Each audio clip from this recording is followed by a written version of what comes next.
Baiklah,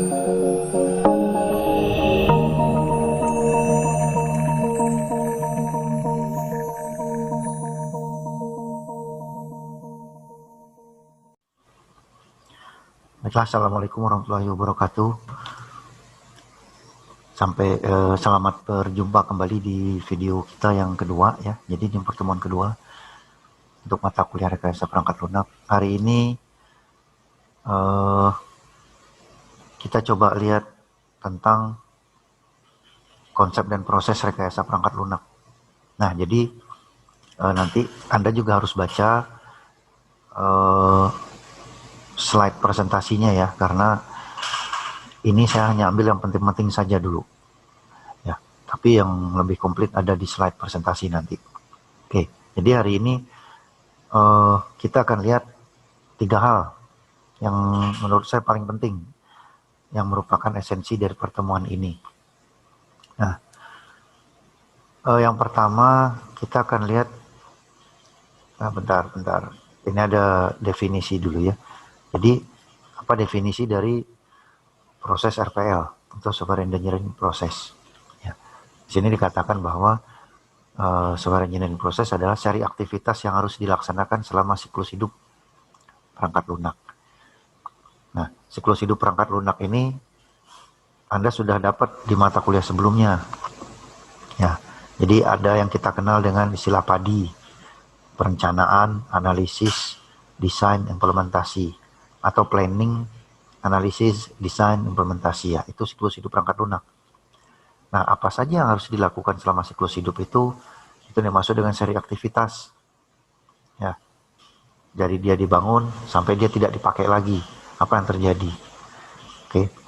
Nah, kemudian 3 proses utama menurut IEEE dalam seri aktivitas ini adalah: 1, proses utama atau primary process; yang kedua, proses pendukung; yang ketiga, proses organisasi ya. Kalau Anda lihat gambarnya seperti ini. Nah, ini dalam bahasa Indonesia, ini dalam bahasa Inggris. Mungkin agak susah kalau saya jelaskan singkat ya. Ini harus butuh penjelasan yang agak panjang. Kadang-kadang tatap muka di kelas pun masih banyak yang nggak paham. Tapi nanti kita akan coba pelan-pelan lah ini ya.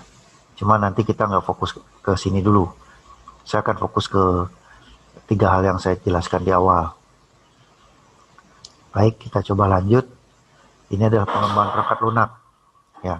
Nah, apa yang dimaksud dengan pengembangan perangkat lunak atau software development ya? Software development adalah, kalau Anda lihat teorinya nih, proses di mana, nah ini ya, persoalan pemakai atau kebutuhan pemakai ya. Persoalan, dia punya persoalan ya, dia punya masalah, ini akan kita ambil.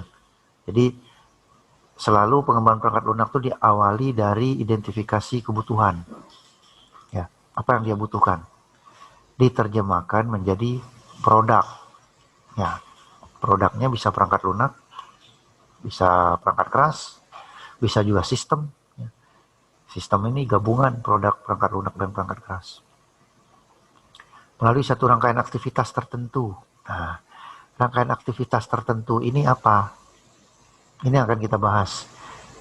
Jadi rangkaian aktivitas tertentu ini katanya sesuai dengan model, metode, dan alat bantu. Nah, pertemuan hari ini kita akan fokus ke 3 ini dulu ya, secara teori dulu. Minggu depan kita akan mulai fokus pada model. Baik, kita lanjutkan ya.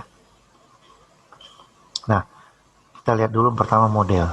Model adalah cara atau strategi bagaimana perangkat lunak itu dibuat sedemikian rupa sehingga produk perangkat lunak itu dapat diwujudkan ya.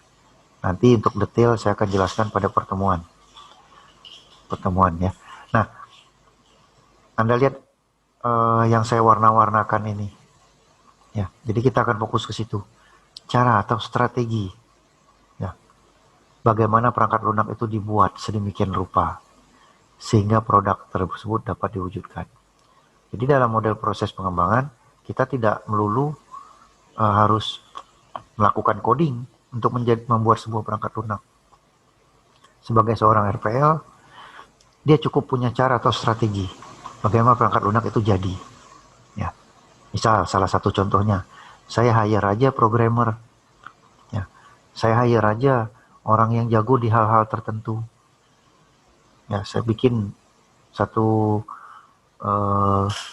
project sehingga nanti ini akan jadi perangkat lunaknya. Ya, jadi kemampuan manajemen sangat dibutuhkan di sini. Oke. Nah, beberapa model proses pengembangan perangkat lunak ini salah satunya waterfall, spiral, prototyping, ada root, ada extreme ya. Minggu depan kita akan jelaskan 3 saja dulu. Waterfall, prototype, spiral. Anak TI rata-rata fokus pada prototype. Karena kebanyakan skripsi dan KP-nya di prototype. Nah, jadi agak fokus di sini nanti. Baik, ini kita lanjut dulu. Model sudah, nanti akan saya jelaskan lebih detail di pertemuan. Beberapa model proses, oke. Waterfall. Ini gambaran dari prototype. Ini gambaran dari RUP. Ini gambaran dari XP project, XP programming ya. XP programming. Baik, kita coba lanjut ke metode. Kalau Anda lihat teorinya, metode adalah pendekatan sudut pandang atau kumpulan aturan. Nah, sekumpulan aturan yang harus diikuti untuk menyelesaikan tahap-tahap aktivitas pengembangan perangkat lunak. Nah, tahap-tahap aktivitas perangkat lunak ini yang tadi kita sebut dengan model. Di dalam tahap-tahap aktivitasnya ada yang disebut dengan prototype, waterfall, dan lain-lain. Baik. Kalau teori ini dibaca mungkin agak bingung, tapi saya akan coba jelaskan dengan bahasa Anda ya. Jadi metode sebetulnya, metode itu adalah saya mau pakai model apa gitu. Saya punya skripsi, saya punya satu studi kasus, saya punya satu project. Saya pakai model apa nih? Saya balik ke model. Nah, apakah saya mau pakai waterfall modelnya? Apakah saya mau pakai prototype? Atau saya mau pakai spiral? Saya harus milih berdasar alat yang akan saya gunakan, berdasar studi kasusnya, ya.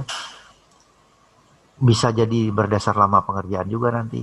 Nah, pemilihan saya terhadap model itu disebut dengan ini, pendekatan sudut pandang atau kumpulan aturan yang harus diikuti. Ya. Jadi pemilihan saya terhadap model itu sebetulnya disebut dengan metode pengembangan. Secara teoritis ini, tapi untuk pengertian, membantu pengertian Anda itu, metode itu artinya pendekatan saya, sudut pandang saya, cara berpikir saya untuk memilih model. Itu aja ya. Model pengembangan ada 4 sampai saat ini. Ya. Metode pengembangan ada 4. Konvensional, tradisional, metode berorientasi data tahun 75. Kemudian tahun 76 revisi berorientasi data ini ditambah. Jadi metode berorientasi aliran data atau proses. Atau kita kenal dengan metode berorientasi fungsi. Ya. Ini sangat terkenal. Ya. Dan sampai sekarang masih dipakai. Kemudian saat ini sudah masuk ke metode berorientasi objek. Tahun 80-an mulai berorientasi objek, walaupun masih ada juga yang pakai metode berorientasi fungsi. Oke. Nah, berikutnya alat bantu. Ini metodenya tadi. Ini modelnya, ya, ini alat bantu. Dalam membuat sebuah perangkat lunak, Anda perlu misalnya menggunakan, Pak, saya mau bikin aplikasi untuk perkantoran pakai VB, Visual Basic. Visual Basic itu alat bantu. Ya. Desain rancangannya saya pakai UML, Pak. Saya pakai use case, saya pakai diagram activity, saya pakai kelas diagram. Itu alat bantu. Oke. Jadi alat bantu itu yang harus dicantumkan nanti di dalam KP maupun skripsi. Kerja praktek atau skripsi Anda harus mencantumkan alat bantu, model, dan metode. 3 hal ini harus ada. Jadi itu semua ada di bab 1 ya. Jadi itu vital kalau tidak cantumkan. Ya. Nah, dulu ada data flow diagram untuk diagramnya. Structure chart dan lain-lain. Oke. Nah, alat bantu ini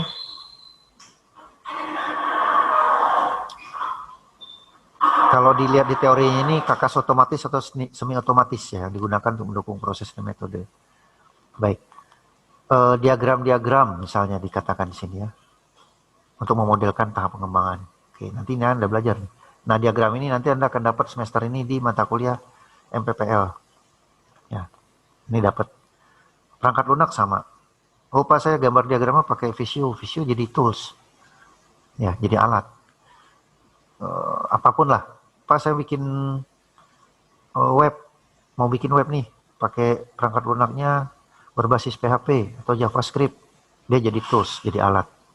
Oke. Nah, pemilihan alatnya sangat penting.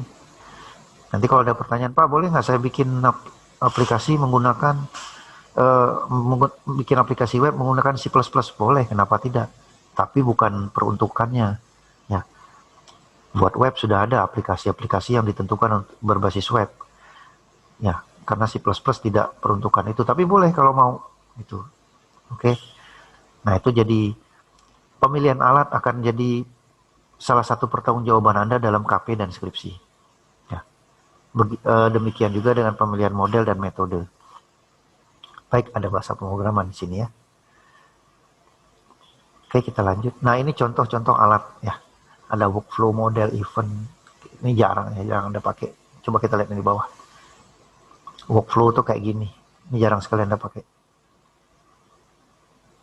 Nah, biasanya ini ya. Business modeling, ini kayak use case. Oke. Bentar. Saya lewat dulu. Nah, ini use case nih. Use case. Ini masih use case ya.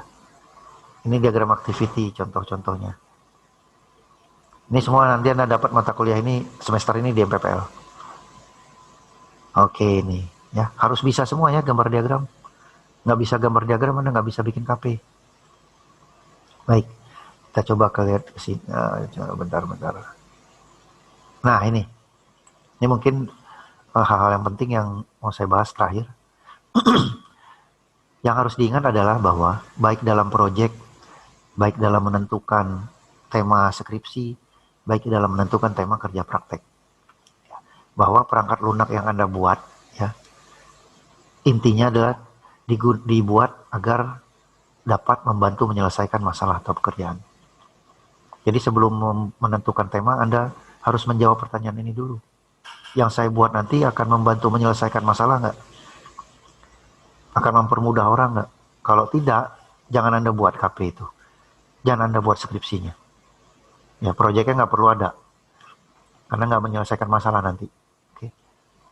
Nah, karena hal itu, katanya, dari ini, yang harus dilakukan pertama adalah satu, memahami masalah dulu. Ya.